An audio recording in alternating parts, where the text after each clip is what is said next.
Welcome to our video about the drawing labeling feature. This feature helps you label and manage information accurately, which is essential for identification, functionality, branding, and meeting regulations. By seamlessly integrating it into your digital design process, you can make your workflows more efficient and keep your data consistent. In this video, we'll show you how to implement and use drawing labeling effectively.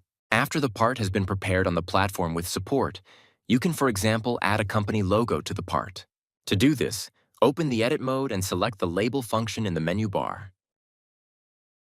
In the Drawing section, you can choose a drawing, which must be in DXF format. The drawing will appear in its original size, but you can scale it to the size you want. To move the drawing to the correct position, use the Move button. You can align the part, for example, by using the View cube.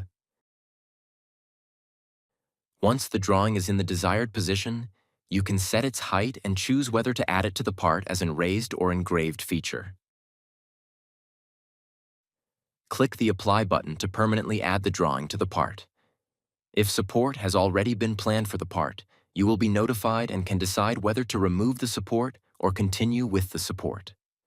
The newly created triangles will be marked for better visualization, and you can remove this by clicking the Unmark All button. The company logo is now part of your part, and you can continue with the next steps of your build preparation.